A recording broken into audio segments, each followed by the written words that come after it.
Article 360 में वित्तीय आपातकाल संबंधी प्रावधान दिए गए हैं। हमने देखा था पिछले वीडियो में। आज अब देखते हैं बजट। क्लास नंबर 7 होगी आपकी यूपी ट्रिपल एससी पीईटी परीक्षा की।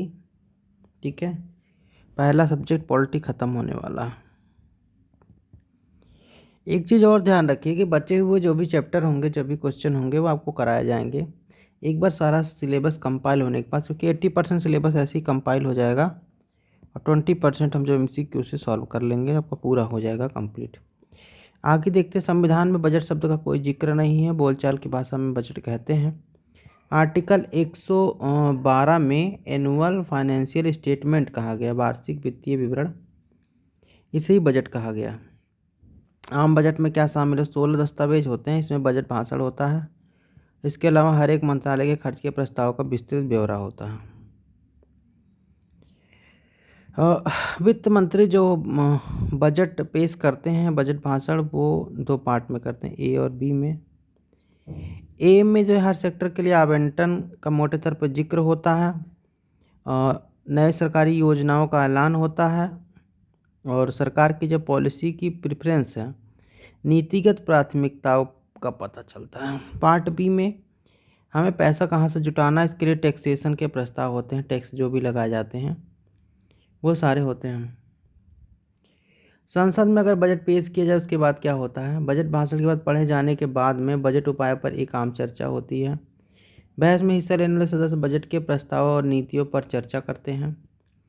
आम चर्चा के बाद सदस्य आम तौर पर जो है करीब 3 हफ्तों तक छुट्टी पर चली जाती है संसद जो है। इस दौरान विभागों की स्थायी समितियां मंत्रालय के अनुमानित खर्चों का विस्तार से अध्ययन करती है और इन्हें डिमांड ग्रांट कहा जाता है। समितियां इसके बाद हर एक मंत्रालय की डिमांड पर ग्रांट्स पर अपनी रिपोर्ट जमा करती है। समितियों की रिपोर्ट जमा कर देने के बाद अलग अलग मंत्रालय द्वारा अनुदान मांगों पर लोकसभा में चर्चा और वोटिंग होती है। बजट पास होने की अंतिम तारीख तक जिन डिमांड पर वोटिंग नहीं होती उन सभी पर एक साथ वोटिंग हो जाती है।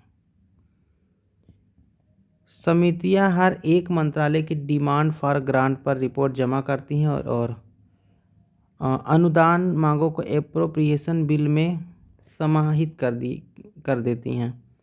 इसे संसद में पास किया जाना जरूरी है, तभी सरकार द्वारा पारित खर्चों के लिए संचित निधि से रकम की निकासी मुमकिन हो सकती है। अंत में फाइनेंस बिल पर वोटिंग होती है। फाइनेंस बिल के पास होने के साथ बजटीय प्रक्रिया समाप्त हो जाती है। बजट में वित्तीय प्रावधानों पर लोकसभा की ज़्यादा भूमिका होती है और यहाँ मंत्रालयों की मांगों पर चर्चा होती है। राज्यसभा में राज्यसभा में इसके कामकाज की केवल चर्चा होती है।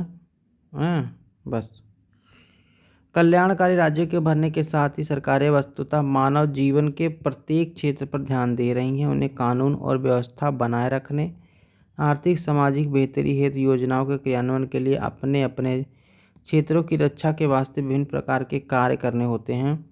इसके अतिरिक्त वे लोगों को शिक्षा, स्वास्थ्य, रोजगार आदि सामाजिक सेवाएं प्रदान करते हैं। इसे कहने की ज़रूरत नहीं है कि सरकार को इन कार्यों को प्रभावी रूप से करने के लिए पर्याप्त संसाधन की आवश्यकता होती है। यह धन कहाँ से आएगा और कौन धन की स्वीकृति देगा, ये सभी कहाँ देखते हैं, हम देख लेते हैं।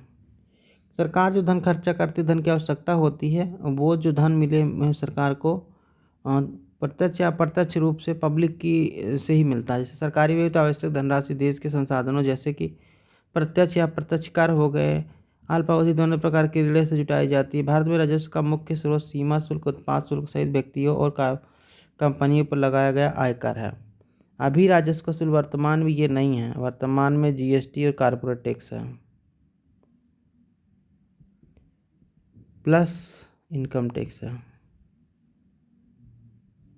ठीक, बजट की आवश्यकता ऐसा नहीं है कि सरकार अपनी इच्छा से जितना चाहे कर लगा सकती है, ऋण ले सकती है तथा धन खर्च कर सकती है, क्योंकि संसाधनों की एक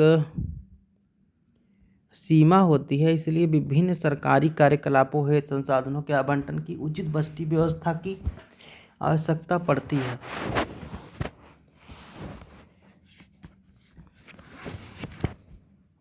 व्यय के प्रत्येक मद को पूरी तरह से विचार किया जाना चाहिए और एक निश्चित अवधि तक कुल परिव्यय निकाला जाना चाहिए। सरकार की स्थिरता के लिए विवेकपूर्ण व्यय अनिवार्य है। विवेकपूर्ण व्यय का मतलब होता है जो खर्चा किया जाए सोच समझ के किया जाए, समझ के किया जाए। ये नहीं कि 1000 लोगों के लिए योजना बनानी है, 10,000 लोगों को बजट बना दिया जाए, नहीं, 1000 के लिए 1000 को ही फोकस किया जाए। वित्त पर संसदीय नियंत्रण होता है। हमारी सरकार संसदीय प्रणाली जो है वेस्ट मिनिस्टर मॉडल पर आधारित है, इसलिए संविधान ने वित्त संबंधी शक्तियाँ लोगों के निर्वाचित प्रतिनिधियों को सौंपी है, जिससे कि प्रतिनिधित्व के बिना कराधान नहीं सिद्धांत का सही अर्थ सिद्ध होता है।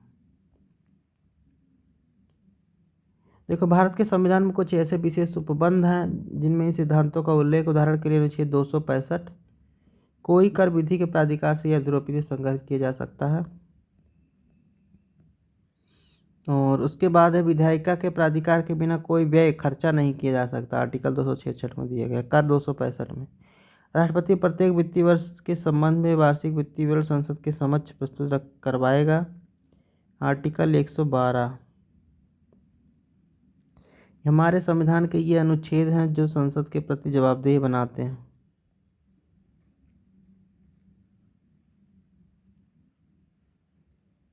बाकी बजट के बारे में बता दिया था, 112 में दिया है वार्षिक वित्तीय विवरण।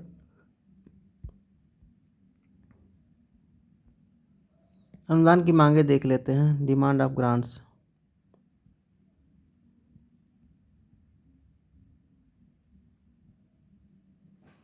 तो बजट में सम्मिलित व्यय के अनुमान को लोकसभा द्वारा अनुदानों की मांगों के रूप में मतदान के जरिए स्वीकृत होना चाहिए। इन मांगों को मंत्रालय के वार क्रमबद्ध किया जाता है। प्रत्येक प्रमुख सेवा हेतु पृथक मांग प्रस्तुत की जाती है। प्रत्येक मांग में पहले कुछ अनुदान का विवरण होता है और तत्पश्चात विस्तृत अनुमान को मदों में विभाजित करने संबंधी विवरण होता है। रेल बजट का भी एक अपना इतिहास रहा है। रेल बजट जो है पहले अलग बजट आता था। भारतीय रेल का बजट संसद में पृथक रूप से प्रस्तुत किया जाता था तथा इससे अलग से कार्यवाही चलती थी। जब रेलवे की प्राप्ति तथा वह भारत की संचित निधि का भाग होते हैं, उनसे संबंधित आंकड़े जो हैं वार्षिक वित्तीय विवरण में सम्मिलित किए गए। 2014 सरकार बनी, 2015 में रेल बजट फिर से मिला दिया गया आम बजट में।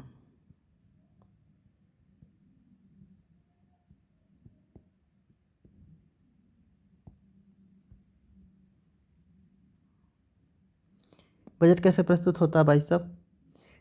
भारत में राष्ट्रपति द्वारा निर्धारित तिथि पर संसद में बजट प्रस्तुत किया जाता है। राष्ट्रपति तिथि निर्धारित करता है। और मैंने देखी थी, 2 भागों में बजट होता है, का और खा के अंतर्गत। खा में जहाँ आप कराधान के बारे में बात करते हैं, वहीं का में आर्थिक सर्वेक्षण के बारे में बात करते हैं और जो है योजनाओं के बारे में बात करते हैं। इस साल का बजट पेपरलेस बजट था। 2021 का पेपरलेस बजट था। इसकी स्वीकृति पहले ले ली थी उन्होंने आईफोन के जरिए, जो है आईपैड था, आईपैड टैबलेट से जो है बजट प्रस्तुत किया गया था इस बार। लोकसभा में सामान्य बजट वित्त मंत्री द्वारा प्रस्तुत किया जाता है। वह बजट को प्रस्तुत करते हुए भाषण देता है और अपने भाषण के अंतिम भाग में उसके द्वारा नए कराधान के सिस्टम सबको बता देता है। उसके बाद जो इसे राज्यसभा पटल पर रख देते हैं।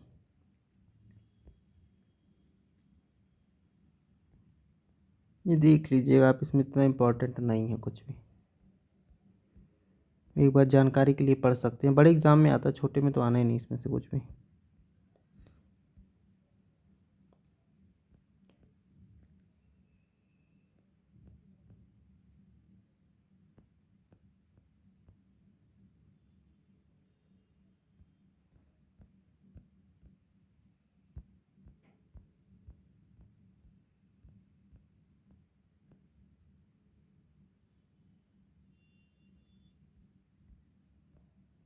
विनियोग विधेयक से क्वेश्चन आता है, ये देख लेते हैं। एक विधेयक कटौती प्रस्ताव है, 1 मिनट। जहाँ से प्रश्न बनता है वही बताते हैं। कटौती प्रस्ताव किसे कहते हैं? देखिए, विभिन्न अनुदानों की मांगों में कटौती के लिए कटौती प्रस्ताव किए जाते हैं, जिनके अंतर्गत जो मितव्ययिता या नीति के मामलों पर मत की विभिन्नता के आधार पर कोई शिकायत व्यक्त करने की उद्देश्य सरकार द्वारा मांगी गई धनराशि में कटौती की मांग की जाती है।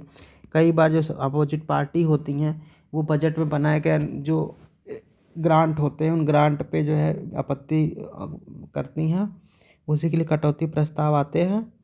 ठीक है, वो 3 तरह की होती है, आगे चल के देखेंगे। विनियोग विधेयक, बजट प्रस्ताव पर समान चर्चा और अनुदानों की मांगों पर मतदान हो जाने के पश्चात सरकार विनियोग विधेयक पूरा स्थापित करती है। विनियोग विधेयक का आशय सरकार को भारत की संचयी निधि में व्यय करने का प्राधिकार देता है। तो यही है जो आपने बजट पास किया उसके खर्चे के लिए पैसे निकालने के लिए विनियोग विधेयक आता है। इस विधेयक को पारित हो जाने का वही प्रक्रिया जो अन्य विधायी विधेयकों के मामले में है। फिर यह आपका वित्त विधेयक है, मनी और फाइनेंस बिल कहते हैं, मनी बिल नहीं कहते हैं। मनी बिल धन विधेयक होता है जो 110 में दिया हुआ है। सरकार के कराधान प्रस्ताव को मूर्त रूप देने की व्यवस्था करने वाले वित्त विधेयक, जिसे सामान्य बजट में प्रस्तुत किए जाने के तुरंत बाद लोकसभा में प्रस्तावित किया जाता है।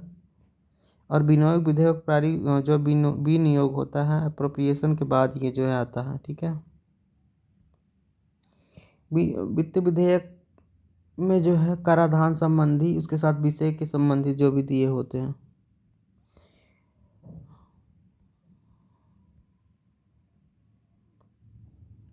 आगे राष्ट्रपति के शासन राज्य और संघ में क्षेत्र का बजट कैसे आता है? जहाँ राष्ट्रपति का शासन होता है वहाँ राज्य और संघ क्षेत्र में बजट।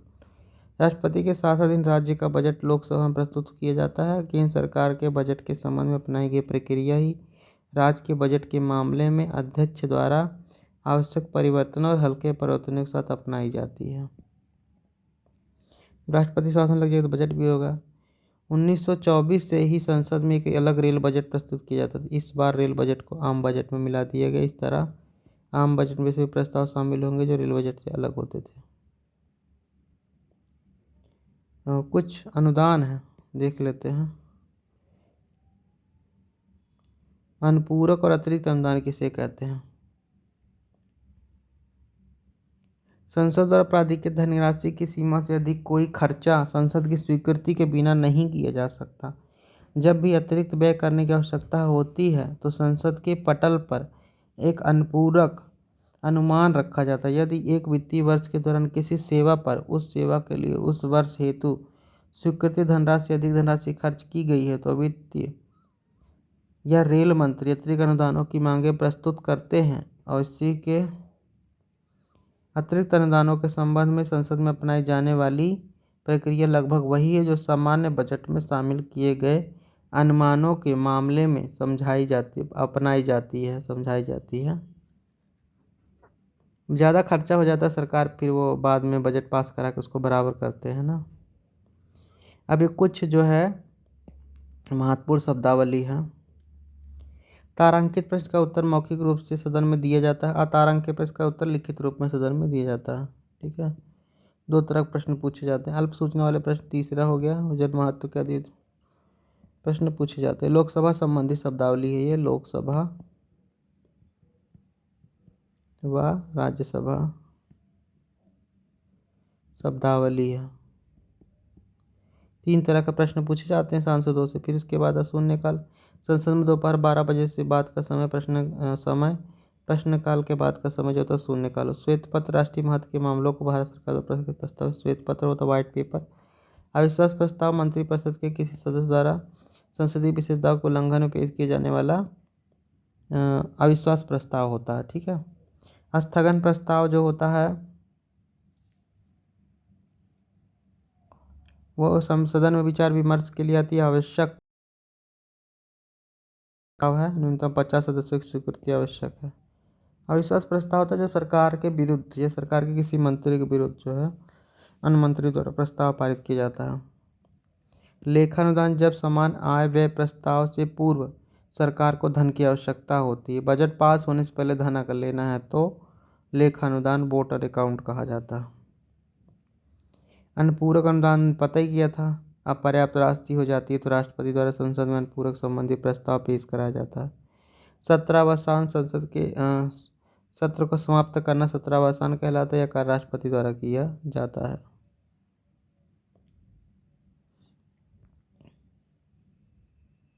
स्थगन, तो संसद के सत्र में कई बैठकें होती हैं, किसी विशेष बैठक को समाप्त करना संसद का स्थगन कहलाता है। स्थगन का अधिकार पीठासीन अधिकारी अध्यक्ष या सभापति के पास में होता है। विघटन, संसद का विघटन लोकसभा से ही संबंधित है। विघटन के पश्चात चुनाव द्वारा नई लोकसभा गठन होता है। लोकसभा को विघटित करने की शक्ति आर्टिकल 85 में है। सदनों का संयुक्त अधिवेशन आर्टिकल 108 में दिया गया। अधिवेशन किसी विधेयक को पारित होने से उत्पन्न गतिरोध को दूर करने के लिए होता है, जाता है साधारण विधेयक में होता है। विधेयक क्या होता है? एक ऐसा प्रस्ताव है जो व्यवस्थित रूप से सदन के पटल पर रखा जाता है और दोनों सदनों द्वारा पारित होने के बाद राष्ट्रपति की स्वीकृति मिले कानून का रूप धारण करता है। विनियोग विधेयक, ऐसा विधेयक जिसके तहत लोकसभा द्वारा भारत के संचित निधि से धन निकासी की जाती है, विनियोग विधेयक कहलाता है। छद्म विधान जो होता है, स्यूडो रूल कहा जाएगा। ऐसी विधान अथवा कानून जो एकदम सार्वजनिक मर्यादा का अनुरूप दिखता है कि उसके पीछे कोई पूर्वाग्रह उससे छुपा रहता है, स्यूडम लेजिस्लेटिव कहेंगे ना। सहकारी संघवाद में भारतीय परिप्रेक्ष्य में संघवाद को जो अवधारणा उसे सहकारी संघवाद कहते हैं। कांसुल, विदेशों में रह रहे किसी देश के वाणिज्य प्रतिनिधि को कांसुल कहा जाता है। पुनरावलोकन का सिद्धांत, इस सिद्धांत के अनुसार न्यायालय द्वारा यह निर्धारित किया जाता है कि कोई विशेष नियम संपूर्ण अर्थ में अथवा कोई एक भाग असंवैधानिक है या नहीं। किसी नियम विशेष का एक भाग भी घोषित किया जा सकता है, सस्पेंड किया जा सकता है। शेष भाग को भी। आर्टिकल 13, कटौती प्रस्ताव बजट संबंधी बहस के दौरान सरकार द्वारा रखे गए अनुदान की मांग के विरुद्ध अधिक कटौती संबंधी प्रस्ताव लाया जाता है तो उसे कटौती प्रस्ताव कहते हैं। कटौती प्रस्ताव 3 प्रकार की होती है, नीतिगत कटौती, पॉलिसी कट मोशन, और मितव्ययिता कटौती होती है और प्रतीकात्मक सिंबॉलिक कटौती होती है। नीतिगत कटौती इस प्रस्ताव में किसी सदस्य द्वारा सरकारी नीति का स्वीकृत करने की सिफारिश के उद्देश्य से मांग की जाती है कि धनराशि घटाकर 1 रुपये कर दी जाए, मतलब पॉलिसी पसंद ही नहीं है। नीति की समीक्षा करना मेन उद्देश्य इसका होता है। मितव्ययिता कटौती के अंतर्गत मांग की राशि में विशेष राशि की कटौती की मांग की जाती है। वह राशि 1 हो सकती है या 100 भी हो सकती है। अगला है आपका प्रतीकात्मक कटौती। इसके अंतर्गत कुल मांग की धनराशि 100 कम कर दी जाए या कटौती का प्रस्ताव आता है। वित्त विधेयक, प्रत्येक बजट प्रस्ताव के पास होने के बाद बजट में निहित प्रस्तावों को विधान रूप देने के लिए प्रस्तुत किए जाने वाले विधेयक को वित्त विधेयक कहते हैं। ठीक है।